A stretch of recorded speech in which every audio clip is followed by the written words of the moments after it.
What I want to concentrate on is talking to you about TIs. Now, how many of you know what a TI actually is? A TI is a targeted individual. Well, I'm glad about that. Not many of you do. Because you need to know. Because there are, well, hundreds at least, but I believe hundreds of thousands perhaps, but definitely thousands around the world. It is the most horrific situation a person could be put in. And I'm going to kickstart things with a lady today that I encountered when I was researching. It's not a real name, but she's very secretive with regards to her real identity. We'll call her Moo. She's on YouTube. And Moo is a monarch, basically, a monarch mind control target and a targeted individual. She's very intelligent, very eloquent, and explains things very well. So I'm just going to take a seat myself and hand you over to Moo. She'll explain things. Bear with me just a moment. I should have enlightened you a tad further. Target speak. We're the targets. The perpetrators are the ones that target us. What Moo's talking about here is gangstalking. Gaslighting is another phrase it's used. Essentially, it's rogue elements of the security services that target people like us to keep us subdued because, well, for numerous reasons. We're being used for all sorts of reasons. But just to enlighten you a little bit further, the perpetrators are them and the targets are us. And that should about sum it up. Hi, guys. This is from a document that I recently wrote called Things Perpetrators Say to Justify Gangstalking, Street Theater, Direct-to-Conversation, and Electronic Harassment. By the way, in the document I misspelled the word perpetrator as perpetrator on purpose because that's what they are. They're traitors who are perps. The target is sick. The target is a loser. The target is a bully. In my case, that's a big joke. Target was born out of wedlock, which makes them a bastard, so God doesn't love them anyway. The target is gay. The target is anti-gay. The target is a drug user. The target is a bum. The target is a racist. The target is a child molester. The target is stupid. The target is a whore or a slut or is ugly or evil. The target is the devil or a demon. The target is an MK Ultra victim, and they don't want any witnesses. The target is just a bitch. The target is a pervert. The target is crazy. The target did bad things to people in the past, or has a record, or is a bad parent, or eats cheesecake, which is just me trying to have a sense of humor about all of this. The target knows too much. The target is too old. The target is too young. The target is an embarrassment to their cult, I imagine. The accusations levied against the target may or may not be true. Many times the target was born into this program, set up on purpose to make them look bad after much trauma, as is the case in my life, sort of like torturing an animal and blaming the animal for reacting to being psychologically tortured and for fighting back. Often the target is a victim of mind control to a greater degree than the general population, that is, and is being blamed for the things they did as a result of the most wicked form of mind control, using trauma, among other things, and sometimes even implants. Now here's why none of these excuses are good enough for what perpetrators are doing to the targeted individuals. The perpetrators possibly do not know the whole truth about the individual they are destroying. They have possibly been told half-truths and or outright lies about the individual whom they are targeting. The target may have been handed off from one group of perps to the next, with each successive group being told only part of the story, since in many cases the target has been a target since birth, through programs such as the Monarch program or MK Ultra. They have been mind controlled throughout their life, unbeknownst to them, and possibly unbeknownst to the perp as well. If you are a non-consensual human experimentee like myself, then you probably know what I'm talking about. Many of you who have read my articles or watched my videos already know that I found implants in my ears in 2008. That means I have possibly been an experimentee since I was born because I was adopted and kept at a hospital for the first 6 weeks of my life in the custody of an adoption agency. This also means that anything I did while under the influence of these implants, which may indeed be cochlear implants based on the location of the RFID chips that I found, is directly attributable to those who are using these implants to influence my life or who have used them since I was a child, since I never consented to the procedure in the first place. The mind control, again, does not equal consent. Some of you who have been targeted are aware of something called the Truman Show effect. We call it that because as targets, we see bits and pieces of our life stories displayed in movies, music, and television. This leads me to the conclusion that we, the victims of this horrible and inhumane crime, are like slaves whereby all of our intellectual property is stolen from us and others get to profit from our suffering. It is the most disgusting crime that could ever be thought up, since the victim, so far, has no real proof, and the perpetrators have plausible deniability. And the nation denies that slavery even exists.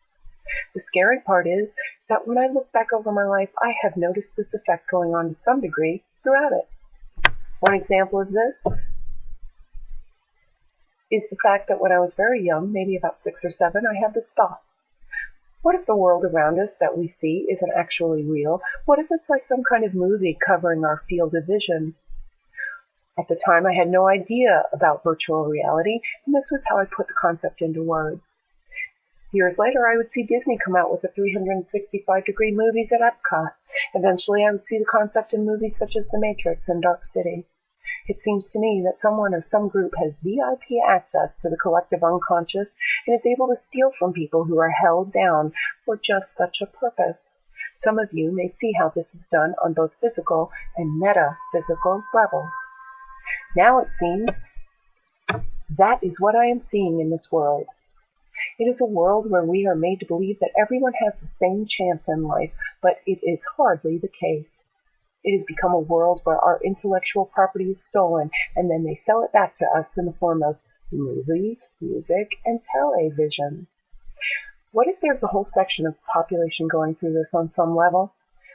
One example would be how there are inventors who have become targeted individuals. Another would be how Renee Case, the nurse who invented Essiac tea, had sold her idea to a pharmaceutical company that shelved it after promising that they would research and develop her formula as a cure for cancer. Another would be how Ayn Rand died not too long after she and the producer of the film Atlas Shrugged had an argument about her wanting artistic rights to make a certain scene the way she wanted it. During the argument, the producer said something like, "That's all right, I'll just wait until you die and make the movie how I want to." This happens all the time, although most people either don't notice it or don't want to admit it. I bet that all these people writing in blogs are being stolen from in some form or another. We live in a wheel where everyone steals, is what I heard the band Bush say some time ago. I would hope that this form of slavery doesn't last forever, because I fear it causes major problems in people's lives, probably on a subliminal level, and they are possibly disturbed by the sense that they are being ripped off but cannot put their finger on what is really going on. As a result of this subconscious feeling that you are being robbed, you may have emotional issues that end up affecting the way you interact with others. Eventually, this will get used against you, even though it cannot be truly blamed on you. Would those who perpetrate this horrible crime on victims continue to do so if they were conscious of what we victims have been going through as a result of this legal type of slavery? Any negative karma generated by the slave happens as a direct result of living in reaction to an unknown cause of suffering. And that karma must be reaped by those who benefit from the slave's misery of being a slave in a society that refuses to admit that slavery even exists. When someone who is not of a privileged class tries to do something that is not a typical vocation for a lower to middle class individual, they end up becoming overtly targeted, whereas before that point they probably didn't notice the targeting was happening. This seems to be a form of psychic vampirism, whereby the target is a victim and the perpetrators are the vampires. The victims are bled dry of their creative inspiration, their resources, and any of their forms of support.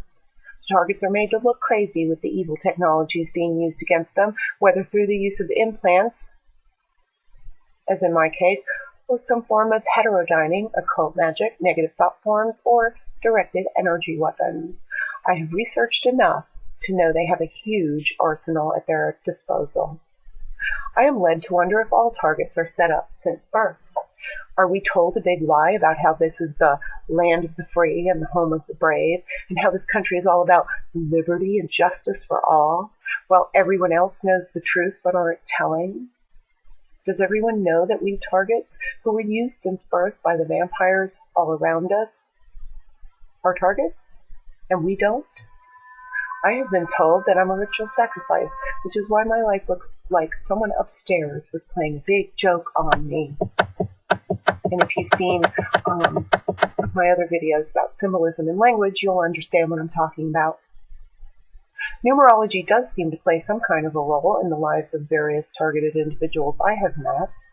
Could that be how many of us are picked out at birth, possibly stolen through adoption and sold into these sick programs of covert slavery?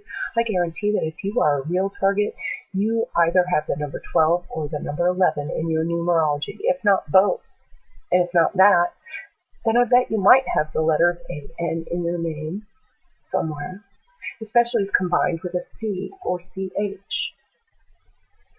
Here's what they ought to say to be closer to the truth of the situation. We traumatize you from birth, and then we blame you for not being perfect.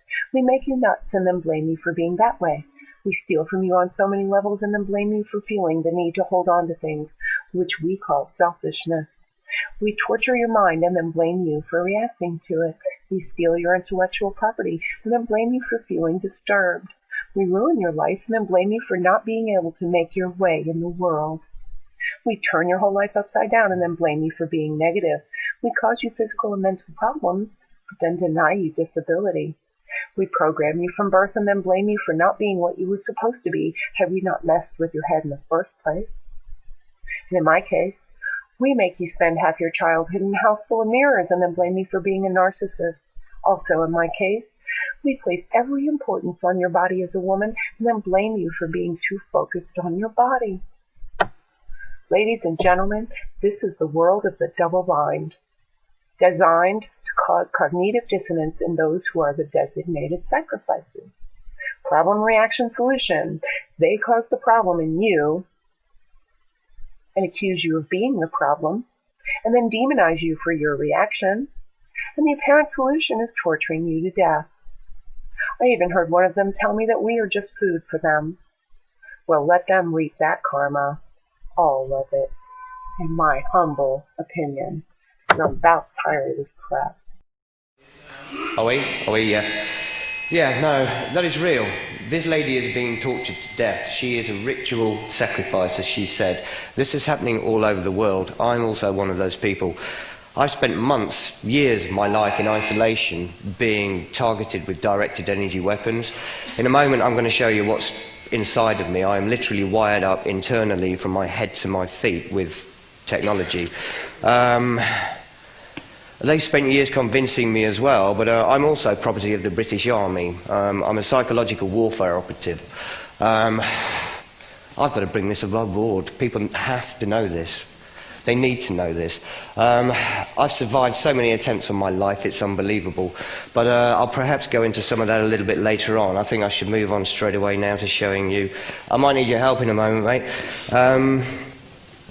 Yeah, cool. Okay. Right, that's the inside of my head, that is, that's my mind. It should really just belong to me. But what you can see here in the cochlear regions, they are T27 biomedical implants. Now, I was told this by a doctor at King's College Hospital in London. Went to see a friend who worked at an analyst's house in the city who works in the medical research field. We were to discover that T27 biomedical implants are openly for sale on the internet, but they're designed for non-human free-roaming primates so that they could be monitored in the wild by scientists via specialist computer and satellite monitoring equipment. In other words, high-tech monkey monitors, basically. But below my brain here as well, this is blown up so it gets a bit more distorted. I can try and take that down a bit, actually. Hang on. Yeah. As you can see below my brain here, there's a white triangular bit as well. That's a truss. This is all linked together. This is called wetware.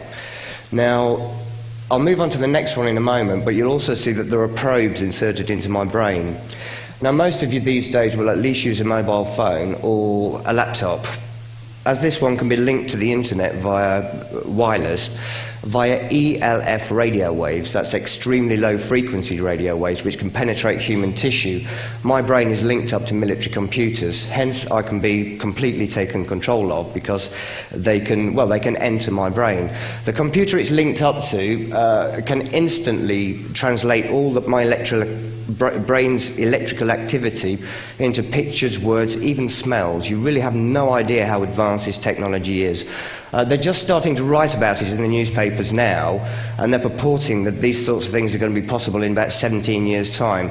This is Billy Bollocks. They could do it over 50 years ago. This has been going on since the Second World War. This started with the Nazis and the concentration camps, and that's exactly what I am, a product of that, Hitler's master race, humans blended with technology. And thereafter as well, the wiring comes through my neck. This is microwiring. It goes right through my body, it's around my waist, it's between my legs, it goes right down the back to under my feet, and I've also got another major implant at the base of my spine as well. So this is absolute total control. Now, I believe I can...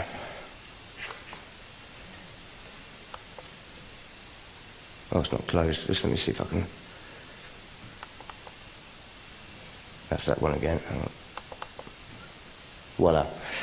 If you see on the left side here, as you look at it, which is the right, can you see the probe that's inserted in the suture of my brain? Can you see this clearly from there? Use the pointer. Where is it? Next to the computer. Oh, right. No, it's not. Well, you can see it quite clearly anyway. And again, the truss below my brain here is even more pronounced. On the other side, if you look closely again, you'll see fragments of another probe which have worked their way into the soft tissue of my brain. This is because I've had, well, several massive blows to my head in my time. I fell off a roof once and landed on my face, crushed my sinus cavity. But again, I got up, and... I don't know it to be a fact, but one of the reasons I might still be alive is this technology inside of me. It's, honestly, myself, I've stood there, what's the advert? I can never remember which one it is, but the guy gets run over by a lorry and falls off a cliff, and he's standing up going, this is my life. I'm like, how did I live through that? I mean, I've had so many... well, you call them accidents, they haven't all been accidents. But anyway, the list goes on. Let me show you another one as well. Take your mouse pointer out into the right-hand screen. It should come out somewhere across there, but it's a bit hard to see. It's at the top. Can you see it in the middle, at the top? Yeah. Yeah, so if you want to use that as a pointer. I got you. Right. Okay, you can see in my throat region here the 3 pronounced white dots. They're implants too. You can see the brain implant there on that side. It's not showing on the other here. An MRI scan, most of you, if you don't know, it's just a slice of your head. It's not like an X-ray which sees right through. So what you're getting here is just, they cut through the implants. Now, at the back of my upper jaws, and these are probably about, well, they're telescopic, to be frank with you. They were in there for years and dormant before I knew what they were. But they're telescopic, and they can bend like fingers do in any direction, and I've got these attached to the back of my upper jaw, essentially in the middle of my head. These are used to subdue me. These hurt like you would not believe. And I get it all the time. This is, it ranges from, mild and subtle to off the scale, really, to be frank with you. I can spend sometimes up to 24 hours at a time just completely paralysed, They could take me off my feet and knock me on the floor, just these itty-bitty little implants. This is absolute total control we're dealing with here.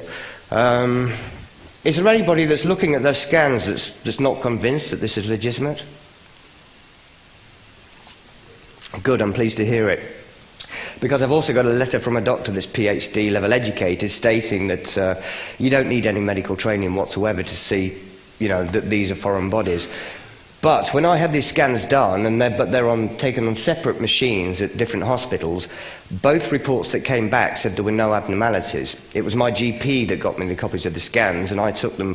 Well, he saw them himself, but he's a very frightened man. Most people that get involved with me are frightened, so I took them to people I knew, and straight away they were verified. I've also been interviewed by the national press. I was introduced to them by some seasoned hacks that that have been investigating military black ops for decades. And this, they told me, was the most significant proof they'd seen of what I am, essentially, which is a military monarch robot, to be frank with you. But it goes even deeper, and as I said to you, I've changed my mind quite a lot with regards to what I'm going to talk to you about today. As I said, predominantly because there are some far more knowledgeable people than me here with regards to things. I just deal with things firsthand.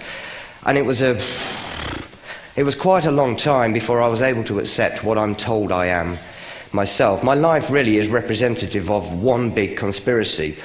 Something I rumbled when I was very young, and I've talked about constantly, about how manipulated my life has been, and I mean since my childhood.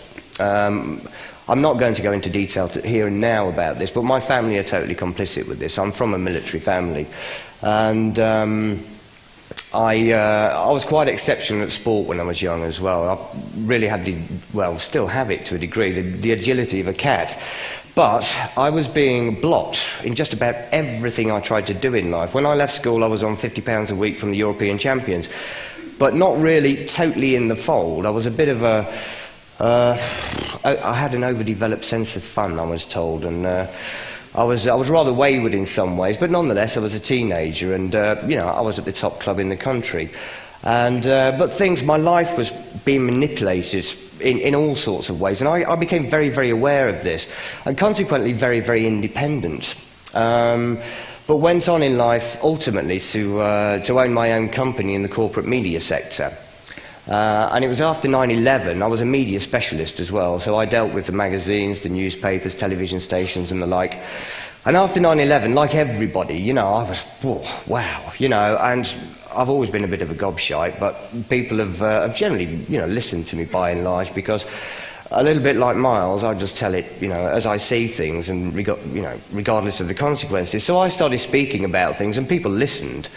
And again, journalists came crawling out of the woodwork, and I was also, I won't go into too depth here, I used to hang out in the London underworld quite a lot as well, but it's not as sinister and bad as people might think. It's frightening to look at or think about, but believe me, people in those sorts of environments are a lot more straightforward and moralistic than the people I used to work with that wore suits and worked for corporate companies, believe me. So I mixed in lots and lots of different worlds, and again, this wasn't really an accident. As I said, my life had been manipulated to such a degree that I ended up in positions which were engineered, essentially, just as I have been. Because what this technology can do, via those radio waves, what you've got to think is like a two-way link, okay? Information in, information out. And the brain produces electrical activity. Now, that's carried into a computer, which can instantly translate it, as I've explained. But the computer can also create electrical activity and brainwaves and send them back in, and that's how they take control, and they can alter things. So essentially they can see everything I see, because everything I see is translated in my brain into computer language, and so they know that. Everything I say, everything that's said to me, I've got a microphone underneath one of the fillings of my tooth as well. So essentially, I've been utilised for many, many things, and one of those things is a mobile, surveillance unit. Mixing in the corporate world, the underworld, I've been all over the world as well, and a lot of the time it was other people encouraging me to go, inviting me there, and whenever I got there, no matter what country I went to, I'd say to people, I'm being followed again. What on earth is going off? And I'd prove it to people. And obviously, I've got older and older, and I rumbled things. I actually figured out what had happened to me prior to finding out that I had the technology inside of me. Now, this is when it gets really freaky. Where have I put my water down? Never mind. Yeah, does anybody know what V2K is? Do you want to you haven't got a microphone on, have you? V2K is voice-to-school technology. Now, the first unclassified demonstration of this was at the Walter Reed Army Institute in America, 1974. They demonstrated that a voice could be directly input into somebody's skull, so they could hear a voice inside their skull via technology. Via these implants I've got here, I've been dealing with synthetic telepathy for years. Now, when it first kicked off, it was used, well, as something that they call confusion weaponry. It was used to disorientate me. Obviously, they didn't like what I was saying after 9/11, but it was a little bit more poignant than that as well. I'd also been invited to Syria by a military man, but also somebody who's from a very wealthy family. They owned oil and pipeline a water company, and obviously an awful lot of money, but his interest in me was political, essentially. He introduced me to some other Muslims, very moderate, as most of them are, you know, and they pointed out to me that, look, you know, they flicked through the Arabic TV stations and the like and said, look, we've got pop shows, you know, girls in miniskirts jumping around, you know, glitter makeup and stuff. Why isn't this being promoted in your country? Why aren't they explaining that we're trying to, you know, embrace your culture, and we are doing it, but it's gradual. We're not your enemies. We love you people. We want you to come to Syria, and we want to educate you. What are the British doing for you? They said to me, we'll give you a house, a car, you know, a life, basically. And I didn't know about this technology then. And at first I wasn't having it. I said, look, I've got a business here, and, you know, I like my life, and I'm independent, and you know, I'm politically minded, but I really don't know whether I want to get actively involved in this sort of stuff. But then I started getting targeted heavily myself for the first time, and essentially my business was being nobbled. And I started kicking back re that as well, as I do. I'm a bit of a firebrand when pushed, but I'll go into that in more detail shortly as well. So I started kicking back re that, and obviously, you know, it was going nowhere. Even people that worked for me came in and said, look, I love working here, but I can't take this anymore. It's freaking me out. I've got to leave. And I'm like, brilliant, they're doing it to me again. I am being nobbled again. So I'm thinking, right, I'm going to Syria, you know. Forget it, you know, I'm ambitious. If I can make a difference, I'll make a difference. Anyway, shortly after that, I'm in bed about 7:30 in the morning, and two very burly police officers arrive, and they're stood in my bedroom with a social worker, and I'm still in bed, and I'm saying, hello? Yes? And the social worker says, I've got a piece of paper here that says you tried to commit suicide last night. I went, no, I didn't. She said, well, it says you doused yourself in petrol in a public place and you tried to ignite it. And I said, no, I didn't. I looked at these two policemen, I said, look, lads, I said, this never happened. And they went, look, you know the score, you know, this is what the document says, you know, we're charged to come here and take you in. Now, you can either come... I said, I hear you. So I barely had time to get dressed, and I got into the back of an ambulance, and they drove me off to a secure unit. And I'm sat there, and I'm terrified, you know. I mean, who wouldn't be in these sorts of situations? I mean, what is going on? But anyway, they wouldn't let me see a solicitor either. And then, you know, they're presenting me with information which I know is completely fabricated, a load of bull, basically. And they spent weeks and weeks messing with my head. I mean, this was psychological persecution. I didn't know my arse from my elbow. I really didn't by the time they finished with me. But as well as being drugged off my face, eventually, weeks later, I got to meet a solicitor who set up a tribunal, which again they kept delaying and delaying. And my solicitor, this is like everybody that gets involved with me from officialdom, was like this with her hands. I don't know what's going on with you. You know, they're the ones breaking all the laws, she kept telling me. And, you know, I don't know what's going on. But anyway, I got this into this independent tribunal. I wouldn't say I exactly walked it, because they did fire, you know, some very difficult questions at me. But it eventually just turned around and said, we don't know how this could happen, but, you know, you're free to go, essentially. And I won this tribunal. And just like, I forgot his name, the chap who runs the UFO magazines was explaining yesterday, that when he first embarked on what... Sorry? Gary Hasseltine, that's it, Gary, I beg your pardon. I thought I was going to say Terry, and I knew it wasn't. Anyway, Gary was explaining that he got fascinated in his field, which is now his field of expertise. And at first, the authorities and the media and the like were very, very interested in what he was doing. They were, you know, they were willing to engage him.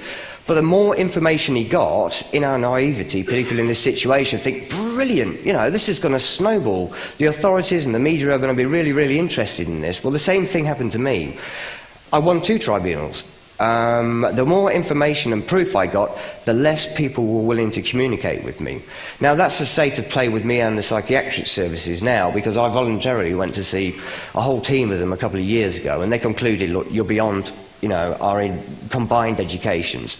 We don't know how to advise you, even how to help you or to treat you. And to be frank, you know, the only question we've got is how can you deal with this? Because, you know, you really should need our help, but you don't appear that you do, so we don't think we're the appropriate people to deal with, and basically this scares the willies off us, and it seems to be all to do with the Secret Service. Which consequently, you know, I've gone on to find out that it is. I am covered by the Official Secrets Act, and have been all my life. Now, sorry, I've just lost myself to agree. I was going to move on to something there from the psychiatrist, so it doesn't matter. I'll just chip on. Right, that was it. No. Now, I did say to them that when they said to me, look, you know, the question, how are you dealing with this? I turned around and said, well, the answer to that question really is irrational. Because if I'd have told you up front how I deal with this, you know, insofar as your textbooks are concerned, you know, I'd just be classified as having some sort of schizoid disorder, which they'd already slapped a label on me of one of those anyway previously, which I'm still living with today, but that's something else I can go into if we get time. But I explained to them about V2K, synthetic telepathy. I said, look, I get counselling. And it's genius counselling. They've kept me intact because I don't believe as a singular human being I could possibly have dealt with everything I've dealt with and still, well, not be a vegetable, to be frank with you. I really should be. I've had some horrific physical effects on my body as well. My skin can be terribly affected and an assortment of problems, but I can get no medical treatment whatsoever via the NHS. Don't get me wrong, I met some very, very good doctors within the NHS, and I've educated them, and they've motioned to help.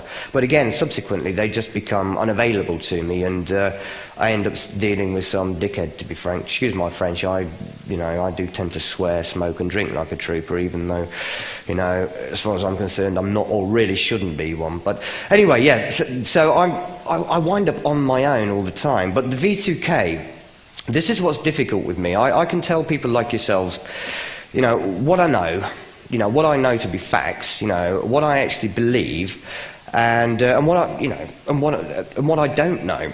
But, you know, there's a fourth dimension here as well. It's what I learn via V2K, because I am communicated with all the time. You know, it's basically if I want communication, I can have it. And the people in the know, this is what they question me on, you know, because I do meet people that, and it's not an accident, it's been happening all my life. I meet people that, it's engineered, situations that are engineered again. Many of them say something to me that doesn't make sense at the time, it's cryptic, but it does in the future. And I am the product of a system, basically, a system that you're supposed to figure out. And in figuring it out, you're supposed to go completely insane, fall into the hands of the authorities who then drug you up, and, you know, you're not a problem to anybody else. You'll find that most targets, the likes of Moo, and many others I've encountered over the years whilst I've been researching, were child abuse victims, ritual child abuse victims. And so, essentially, they're putting this technology into little boys and girls who thereafter are growing up into big girls and big boys, perhaps capable of defending themselves, only to find out that they've been implanted with this horrific technology and they can be tortured out of existence. Now, the mindset of the people, the perps behind this, and this is rogue elements of the security services, are satanic. That's how I would describe their mindset, and I do believe they are satanic. And as one lady said to me that heard me speak impromptu on Friday night, it didn't come across that you're the good guy, but essentially, you have to be pretty bad sometimes to be good, and I have to deal with some of the worst people imaginable, and that's who I am. I was created to oppose these people. I was sold into their system when I was a child. Now, I couldn't understand lots of aspects of my childhood until I understood monarch mind control. And then it just became, it all fell into place, and I thought, oh my God. I always had my suspicions, but like everybody else, I need facts, I need proof, I need at least to have experienced something, but to find out that these monsters start work on certain children whilst they're still in the womb. They start causing a child trauma whilst it's still in the womb. Ways they do this, playing loud rock music to it for long periods of time, or even thumping the fetus. This is to cause splits in a personality. And again, there are people that have spoken here that are a lot more knowledgeable than I am with regards to this sort of thing. And this is why bloodlines and the like and whatnot play such a big part. And epidogenics, or whatever the lady's speaking this morning, it's, you know, I've never heard that term until I met her. But I do understand that side of things, because things are passed on in our genes. And some of the things that are passed on are an ability to disassociate. Now, people who have an ability to disassociate make great mind control targets. So if somebody is from a family that has a history of satanic ritual abuse, the chances are that within their genes it will have been passed on that they have this ability to disassociate. Therefore, they can fracture their minds and create these separate alters very, very effectively. This has been done to me. You know, I do know it now. And I certainly don't like the fact at all. But because of the V2K I deal with and the counselling I get, I've adopted a very, very, ultimately that is, a very, very patient approach to dealing with my circumstances, and not just my own. I'm not here just for me. I'm here to try and sort of like educate people with regards to what a TI essentially is, because there's lots of them within, you know, your communities all over this country and all over the world, and they are treated horrifically, not only by the authorities but by their peers and people around them, because they talk about things which don't make sense to a lot of people, but they are the most tortured individuals you can possibly imagine. What this is, literally, it's akin, you know, it is on a par with the concentration camps the Nazis had. It is as bad. But to be frank with you, most of them would turn around and say, well, look, just gas me or shoot me in the head. I want this over with, because this is long and it's drawn out, and that the weaponry that's being used on them is just...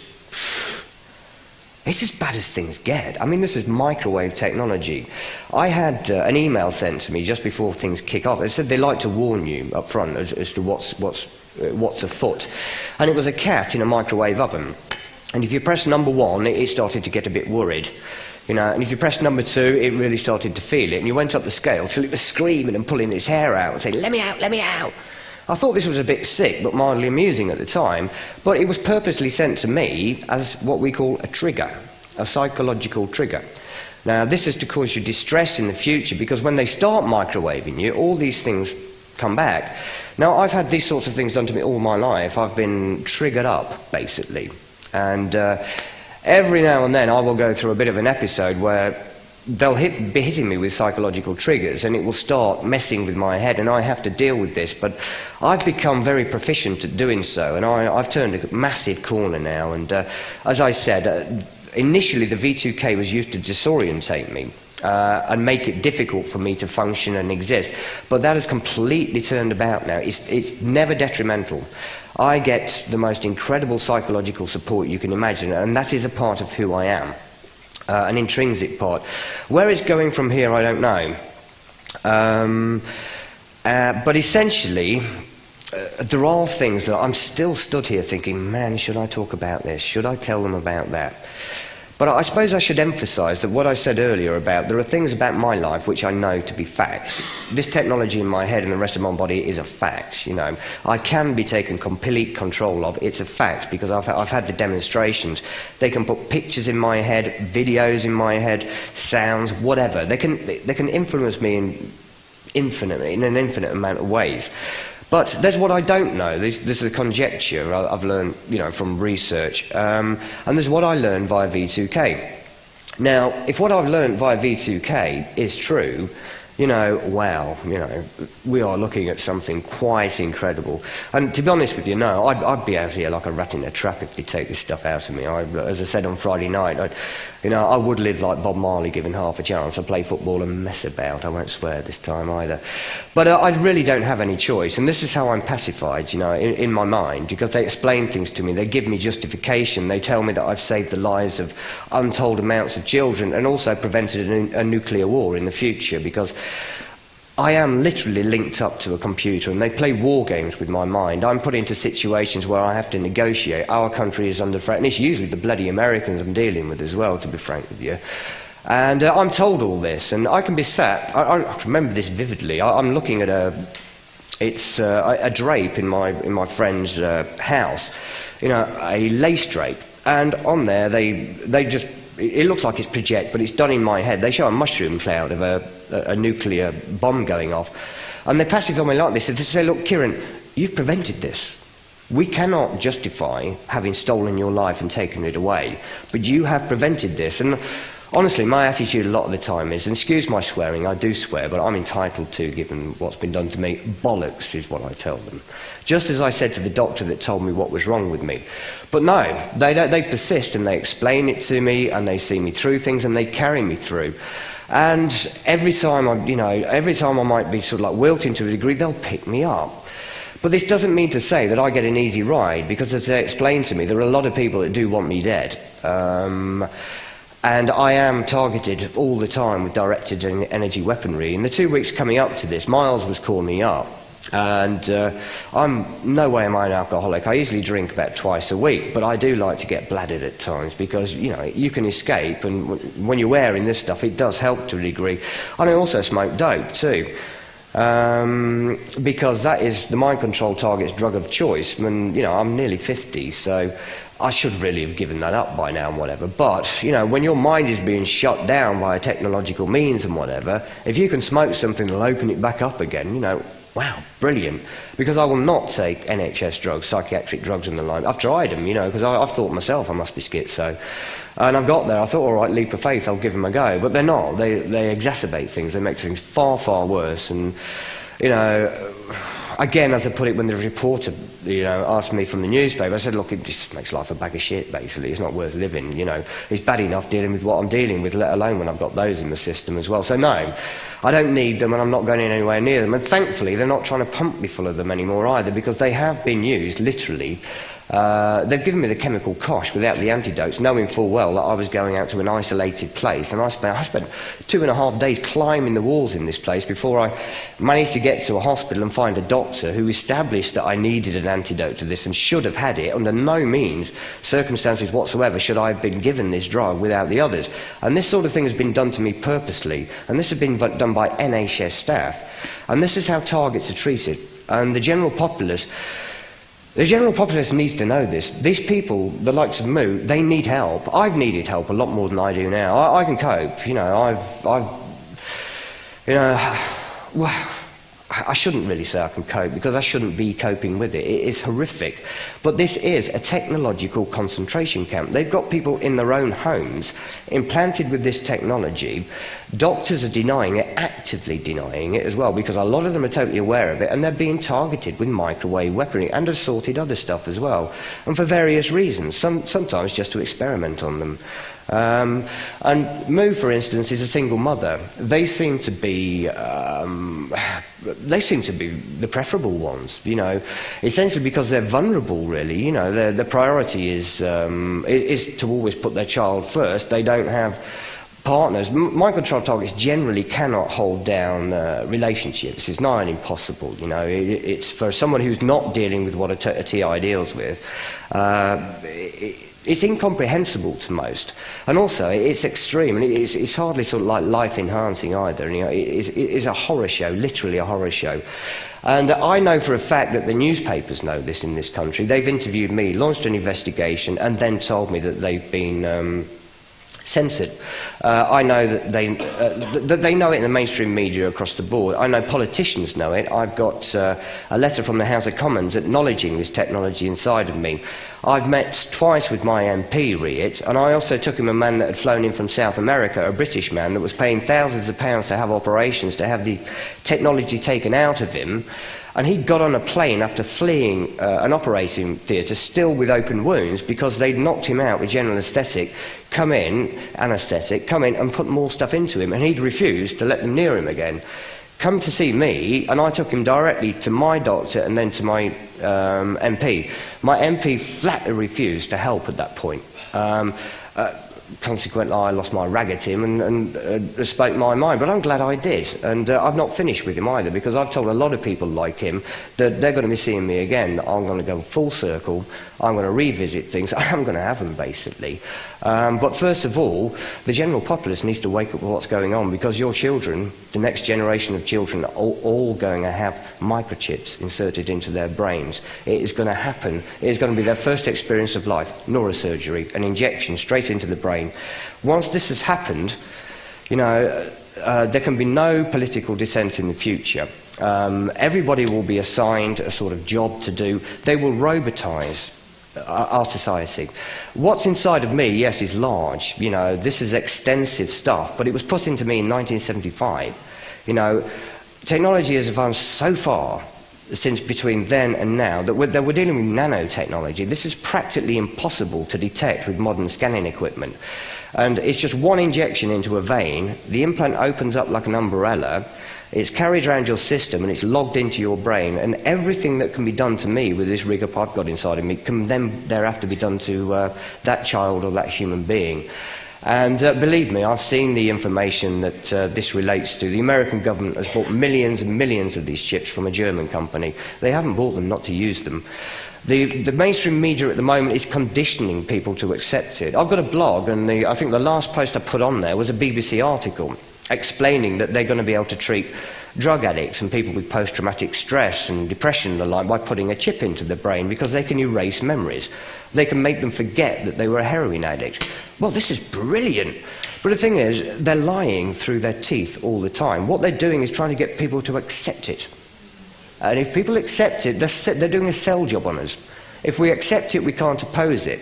So stealthily, they are now working on nailing us all, basically. We do have an us and them situation. They declared war on the globe's population a very, very long time ago, and we're just waking up. And something's got to be done about it. And reluctantly, and I will state this, reluctantly, this is who I am. You know, I am somebody that's spent the last few years kicking down doors, basically, using myself as a battering ram, putting myself in the firing line, and trying to get the powers that be to do something about this. But it's all been research for me as well, because, you know, I read a long time ago that, you know, there are, globally there are international intelligence agreements in place to suppress and deny any information relating to the usage and deployment of this technology at all.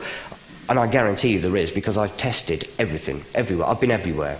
The media, medics, law, you name it, I've spoke to them. The civil rights companies, they know full well what's going on, but they're complicit. Do not give them another bloody penny.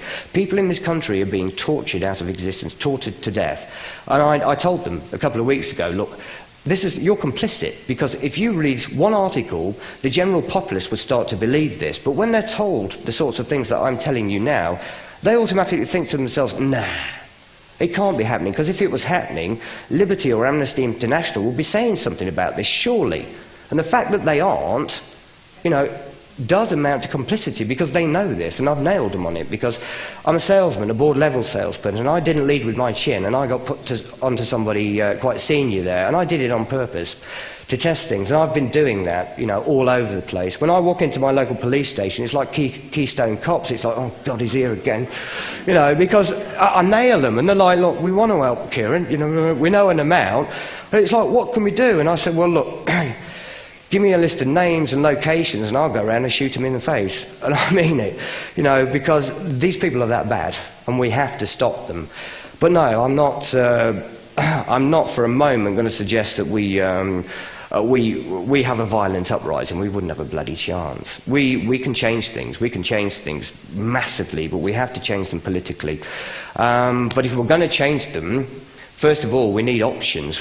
You know, at the moment, all we get is a choice between three bloody cronies, basically, that all answer to the same political machine. We don't have a choice, but it doesn't matter who we vote in. Nothing's going to change.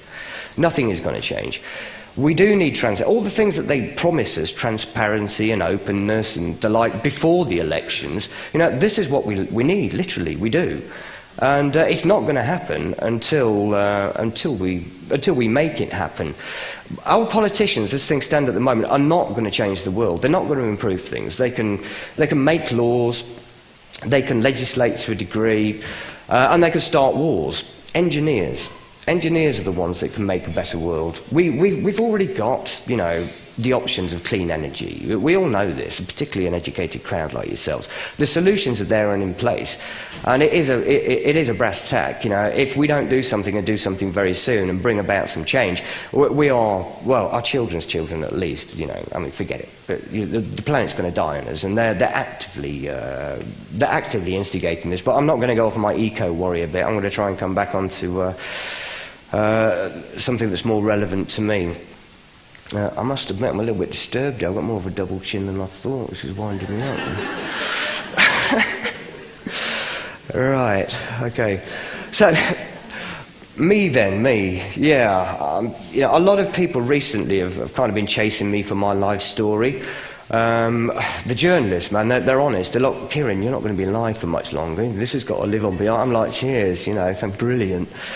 But they have been, and I've been, you know, considering as to who I'm going to give it to. My favourite actually is a national newspaper. There's only one newspaper that I'll give any credence to now. I'm not even going to give you the name at the moment. You'll find out future-wise. But they've tried.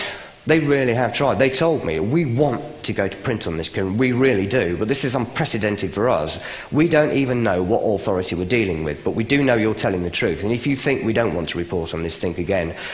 And somebody else I was speaking to yesterday, another target, she's not here today, but she came to speak to me because, as I said, I try and stand up for TIs, and she's a TI, and she said, look, where I live, nobody even speaks to me anymore now, because I've been targeted, and part and parcel of that is smearing me, and they've painted me such an atrocious person, and it's not only that, they influenced my child that way, because my child's now with my ex-husband, who's a horrible individual, and I'm not, but they've taken control of my whole life, and they've trashed it and ruined it, and she said, I want to give up. We're winding up, all right, dude.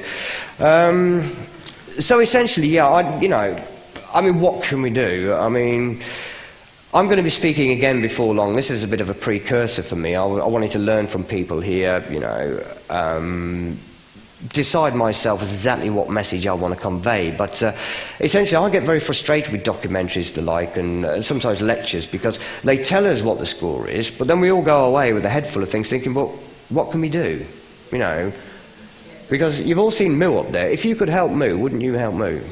You know, we donate hundreds of thousands to animal welfare. You've got a human being, a highly intelligent human being there, being tortured to death. But because nobody would admit it and everybody denies it, she's living with it day in and day out. And I would like to think that the likes of Miriam here, wherever you are, will contact Moo for me and have a chat with her, because she doesn't know I was going to screen her up here today. But once she finds out she has, she'll probably go in a shell a little bit. But if people start to contact her over the internet, it will give her hope.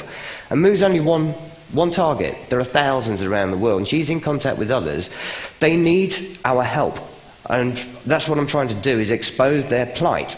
So people will stop avoiding them. Well, I ain't going anywhere near that. This is what people say to me. Even good friends. I'm not getting involved with it, Kieran, because it might impact on me. They might start targeting me. And I say, well, that's a fact. But if we don't do something about it, we're all foot. Honestly, we really are. So this isn't like me doing a book promotion and whatever, because I really don't want to do this. I'm going to have to sort of like, you know, openly and publicly, you know, explain certain things about my life, which I rather would not do. But in doing that, I believe I can set free an awful lot of people that were sold into slavery, just like I was as a child. So I'm going to hand out lots of cards now. I've got them printed for this conference, so I'm just going to hand them out. I'd like you to take them. There's going to be some on the table out there, and I want you to go to my blog and have a read, but also follow it, because I'm now going to tell my story. I'm going to do it myself online. Rather than give it to the newspapers for when I'm dead, because it'll be twisted. That's what they will do. They'll twist it and they'll repaint it. The victors write the history, but no one's beating this. No one's beating me. No, and that's my character, and that's what the army tell me. This is why I'm in the position I am. But I'm going to finish off with something here, because this is something I don't know to be true, but this is something I've been told via V2K. I was never a magical thinker. As far as I was concerned, life was about having fun. You know, if we're gifted with life, we should just be enjoying it. You know, and that's as I saw things, and achieve and what have you. But I've been educated with regards, not just there by these people as well, that there is a lot more to it than I knew. You know, But there's a lot more to me than I knew. I don't know this. Now, I'm quite happy to accept that my family as I knew them are my true and real family. But I have some serious doubts. I always did in a way, but a lot of other people went out of their way to tell me that they're not. Now, I have to try and decipher this, because a lot's done to confuse me and disorientate me. But when I say to you my life is a conspiracy, I've had this conspiracy explained to me in quite some depth in my head, and what they tell me, I don't know if this is done to motivate me. I'll tell you what, front, you'll all have heard of Paul Weller, my favourite singer, to be frank with you, but in the words of one of his songs, they let you think you're king, but you're really a pawn. Now, what he's referring to, I believe I know, it's a system, a British system, predominantly a male system, and he's very, very brutal, and it's how people are manipulated. And I was sold into this when I was young. This is how they handle people that have been sold into slavery when they get older. The difference being, though, is I'm told that I really am not my parents' son, that I'm the grandson of Edward VIII. Now, Edward VIII, I happen to bear quite a resemblance to him as well. I mean, I must say it myself, this young lady here pointed the same thing out yesterday. When I look at photographs of me when I was a younger man, I think, crumbs, yeah. I mean, my face is all swollen and what now, but it was quite slimmer then. This technology makes it swell up. But I do think it, and again, I can't accept this, but it keeps coming up, and they're telling me this. Now, you think about it, this technology came from the Nazis. Now, if he was my grandpappy, he used to hang around with Hitler. Now, it figures, really. He abdicated, and I've read quite a bit about this now for obvious reasons, and really, Hitler was going to put him back on the throne after we'd been conquered.